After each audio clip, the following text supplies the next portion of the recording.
Hello everyone, again from me, Amanda Ferguson.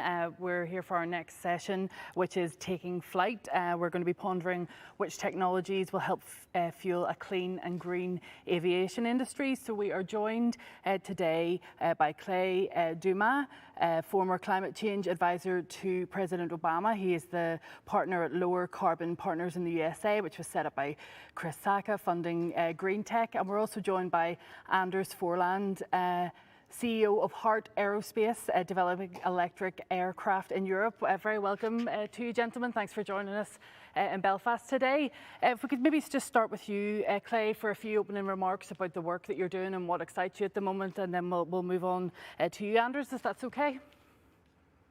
Sure. Thank you so much for having me, and it's a pleasure to be with you all.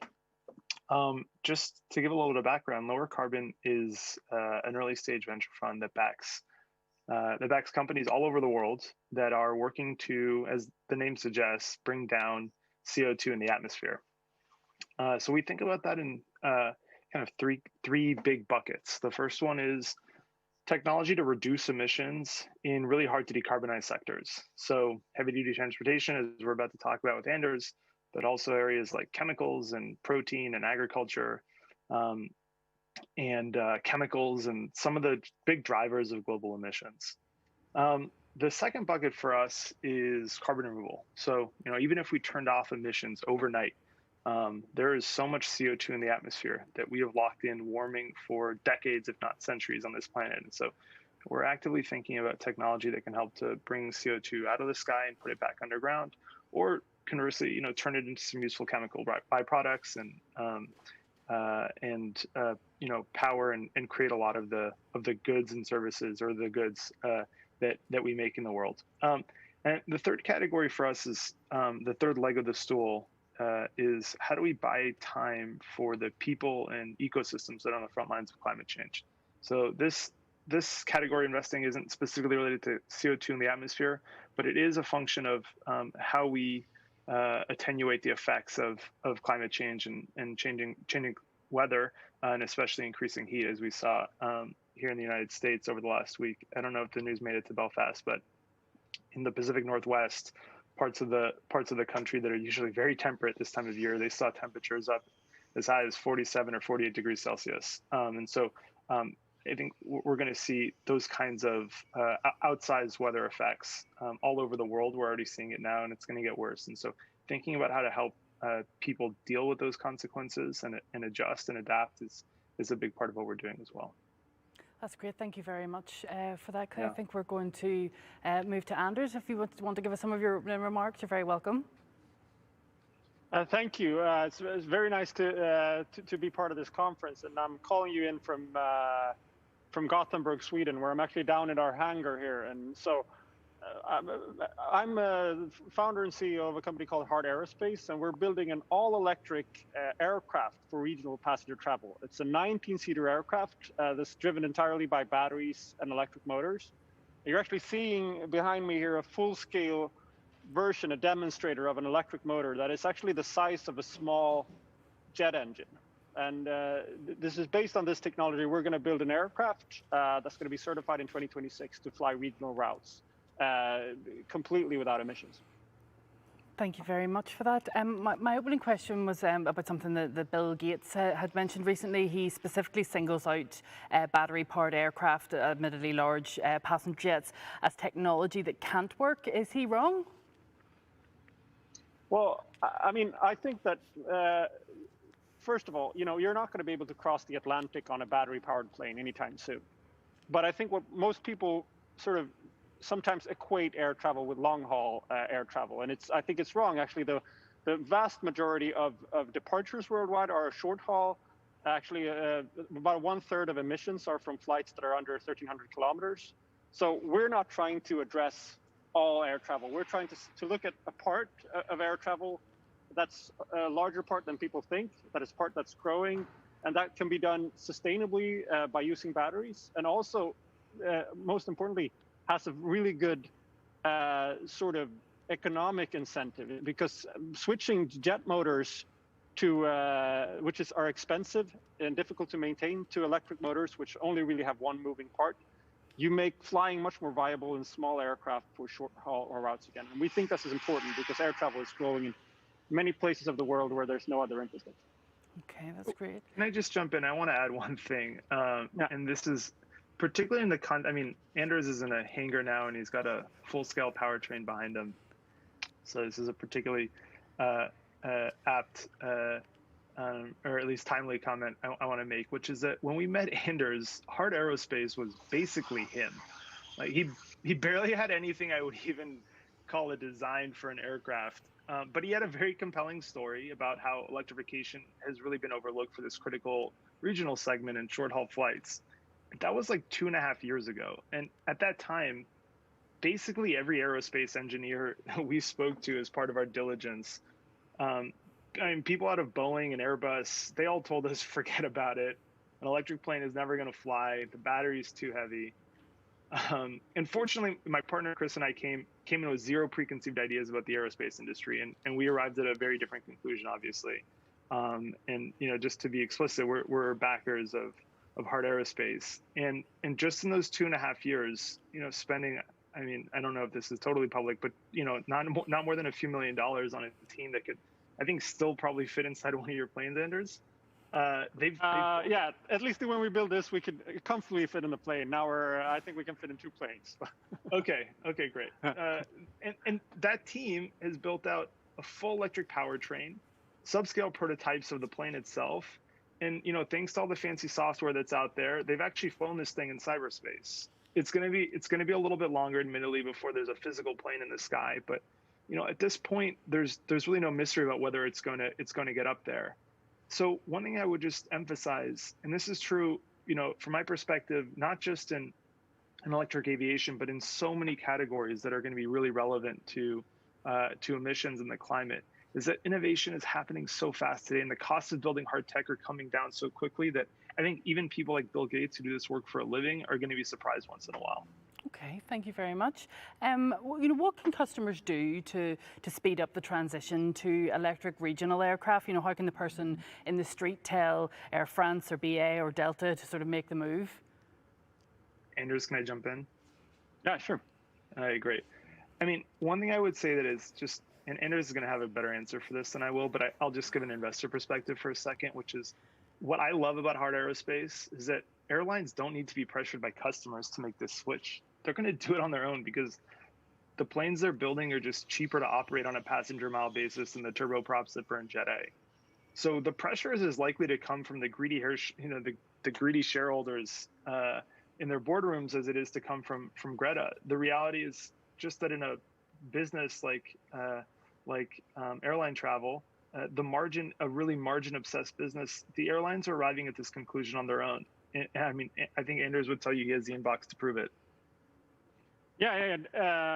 I think that was a great answer, actually, better than what I had. But essentially, we feel the same way with airlines that they are. I wouldn't say we're surprised, but we are really. I think they have a kind of a mature. At least the airlines we speak to have a kind of mature philosophy towards this, and I think that it's something that we're all trying to solve. How to grow this new technology. How to create partnerships around this technology that is helps us take it all the way, because it's going to be a cost-intensive thing, and as a lot of this technology is coming from startups, how do we gain the confidence in this product, and how do we? I think it's neither in ours or their interest to market too much of what we're doing too soon. Eventually, we want to bring the news of what we're doing to consumers and customers, because it's important for them to know, especially as airlines are spending money on it. But I think that they are being very smart about it. But as for what a consumer can do, I mean, you could read up on airlines' different websites to see what they're doing, but you can also go to independent channels like the sustainability rankings of airlines, for instance. Well, you both sound very passionate about what you're doing. I'm just wondering, traditionally in Europe, national carriers were government-owned, and while that's not the case today, many governments still have huge influence over their national carrier. So what can governments do to support the transition? So I'll start here, Clay. So I wouldn't be sitting here today if it wasn't for mainly for our fellow country Norway, which in 2018 announced that they want all their domestic flights to be 100% electric by 2040. So we actually formed this company, Hard Aerospace, because we saw that there was nothing out there on the market to address this need. So we designed our aircraft for this market. Now we've noticed that the need is mirrored in many countries all over the world, but it showed how important that kind of forward-looking statement was from a government. Now, having said that, a statement is one thing, and it has to be backed up as we grow with increasing amount of investments. And I think the government recognized that they have two items or two tools at their disposal, sort of a stick and carrot. We're certainly seeing the stick being implemented a lot around Europe, for instance, whereas, for instance, France are implementing a ban on short-haul flights. Tax that makes it very prohibitive to even operate short-haul airplane has been implemented in Austria.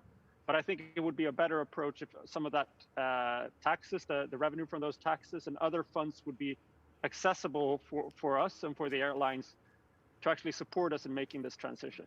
Because airlines are subject to heavy part of competition, largely deregulated. So we need to create the business incentives for them to invest in this technology early on, and I think government can play a huge role. One thing I would add to that, and I think one of the superpowers of governments that's often overlooked is just to be a buyer of first resort for exactly this kind of breakthrough technology. Especially as this relates to big infrastructure and things like planes. Governments, if you're listening, if you're out there, get your pre-orders in and pay for them now. That's a huge lever is procurement.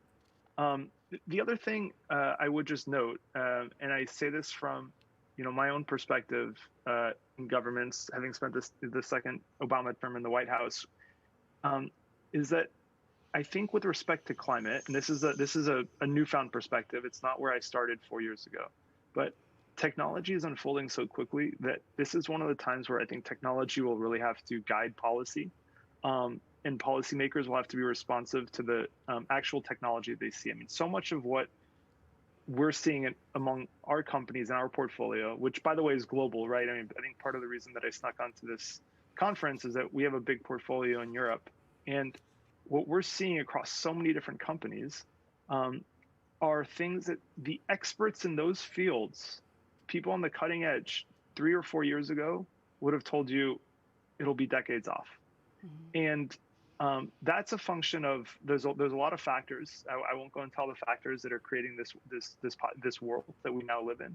But what that tells me is that from a policymaker standpoint, I would be looking for ways to continue to encourage that innovation and to accelerate it with all the levers at my disposal. And so procurement is a big one, and it's very underutilized. But the other one is just R&D spending. And one thing I will say for really to the credit of the EU is that they've been very supportive of this type of R&D. Building things like planes. I hope that they continue to be even more generous in this regard. The U.S. government now, thankfully, is catching back up. We spent a few years in the dark ages, but we're catching back up, and so I think just dedicating a bigger portion of budgets for R&D, letting technology get ahead, and then designing policy around the technology that I think from a policymaker standpoint they're not able to predict. They're not yet seeing the future in the way that entrepreneurs are, and I think policymakers have to be humble in that regard. That's great, thank you. I've got a long list of questions here for you, so we'll try and get rattled through them. I just wanted to turn quickly to the eVTOLs, the electric vertical takeoff and landing aircrafts. Are they really sort of just science fiction, or will we see them in this decade in operation? Clay, you want me? I can answer this. Yeah, you go for it. You know more about this kind of stuff. Yeah. No, what I see is we're on the cusp of a lot of revolutions in aerospace. There's new technologies such as vertical takeoff and landing, autonomy, new types of air traffic management, and these urban taxis are looking to land on rooftops or parking garages, etc. And we have electric propulsion. So these are 4 things that have never been done, that people seem optimistic about being able to achieve. But our approach to what we're doing is sort of a little bit, we're only focusing on the electric powertrain. We're letting the rest of it be fairly conventional. And that's an intentional decision for us. And ultimately, we think that airlines, they care about, first, most importantly, air travel is the most safest way of air travel. So they care about the safety, efficiency, reliability of their aircraft. And also they want to make sure that the unit economics are good. So that's why we're focusing on this niche. I certainly, from an engineering point of view, I'm happy to look at what's happening on the eVTOL side and maybe try to fly one of those things one day. But I think as for our strategy for combating emissions, I think building something that can replace the existing infrastructure of aircraft is something that's closer to my heart. That's great. Clay, you sound as if you look as if you want to jump in there with something. Did you have anything to add to that? Well, I mean, I think that's a great answer. What I would say overall, and this is kind of taking it outside of the context just of electric planes or eVTOLs, and it maybe harkens back to the first answer I gave, but I think what I would try to leave people with is a sense that a lot of these technologies they're very hard. They're going to take a long time to develop, and I think there's a lot of truth to what Anders is saying. Like trying to do a bunch of never before done things all at the same time raises a level of difficulty. At the same time, what I see right now, and this is as true in the big research centers of Europe as it is anywhere in the U.S., is that thanks to decades of declining cost for renewable electricity, thanks to decades of scaling up battery supply chains, which by the way has big impacts for decarbonization and energy storage, but also just for other applications of electrochemistry outside of batteries. Scaling up mRNA supply chains and beginning to develop applications around different forms of synthetic biology. And then, taking advantage of just like broad-based trends like the advent of machine learning and the, generation of engineers now that are very fluent in those kinds of technologies. I think that you're going to see, particularly in hard tech, some very surprising innovations over the course of the next decade. And it's going to be true for the kinds of things that are able to fly in the air for large distances. We're already obviously seeing it with cars, but I think you're going to see it with even, further and more surprising technology like fusion, which people laugh at me sometimes, but I think we're going to see net energy gain not just this decade, but in the next handful of years. And so that's, I think, something I would leave people with. As much as it concerns eVTOLs as any other kind of technology, is we're conditioned to believe that it's going to take a long time, and these are really hard problems. But this is going to be a special period, I think, in hard tech innovation, and it's really exciting. Thank you very much for that. If we could turn to Northern Ireland, to the north of Ireland, for a little moment now. You were mentioning there, Clay, a bit about Europe. Now, obviously, where we are in the world, in Belfast, we're in a unique position in Europe because of the Brexit protocol, meaning that we have access to both the EU and the UK markets. Have you any observations of that? And can you identify maybe there's any opportunities in manufacturing or other areas that we could focus in on? That's a great question. I have to say we have a breadth of coverage, but we're still looking for the first company that we're gonna invest in your neck of the woods. But I'm sure that it's gonna happen. And I think part of that is, one of the exciting things about doing this work the last few years is how distributed the talent has been. I think traditionally when people think of venture capital and they think of innovation, they often think of Silicon Valley and what's happening in the San Francisco Bay Area. And one thing that's absolutely true about our portfolio, if you go to our website and you look at, for every single company, we list the city that the company is headquartered in, and it's truly global. I mean, today we have investments and of course across the United States, but all over Europe. In Gothenburg, Sweden, we have a company operating in Nairobi. We have multiple companies in Australia, in Singapore. We're talking to companies right now in India and Latin America. And so the thing that's really, I think, exciting, and this is true for your government, and it's true for governments around the world, is keep investing in R&D and in innovation, because and then to the entrepreneurs, I would say, you can do this work from anywhere, and the talent really is distributed. And the chemistry and the physics are the same in Belfast as they are in as they are in Hong Kong, as they are in Palo Alto. And so I think look at Anders as an inspiration, as an example. Someone who had a big idea, and who Anders, you have traveled sometimes to talk to investors and go find suppliers, but he's doing this in Gothenburg. He didn't move his entire life halfway around the world to go build this. And I think that's a testament to hopefully how more technology will get built in the decades to come. Anders, have you any thoughts on that? Because obviously we find ourselves in a sort of politically difficult time at the moment, but in a unique position trade-wise. No. I think Clay would know more, but what I do know is that Belfast has a proud tradition in aerospace, and I know we have communication with several companies that are working there as well. So I think that this is obviously aerospace is, I think, going through this sort of metamorphosis. I can't even say that word in English. But it's going through, it's changing its mode, and we're seeing different technologies pop up, and I think that there's a good time to make these investments in the aerospace industry and try to rejuvenate and get a new generation as excited about this as they can. I think we have a tremendous opportunity. There's a new generation that have worked, spend their teenage years tinkering with drones and stuff like that. They can approach these hard aerospace things with a very sort of unintimidated by them.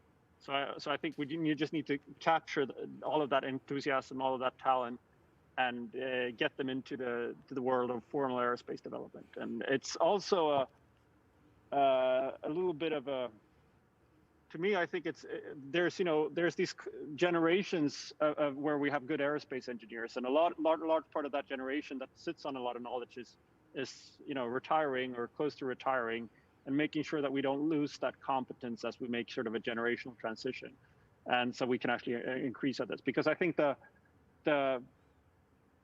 default position of any technology is that it's in decay. So if you don't maintain the capabilities and the technology that you have, the know-how you have in a country, then that is going to disappear.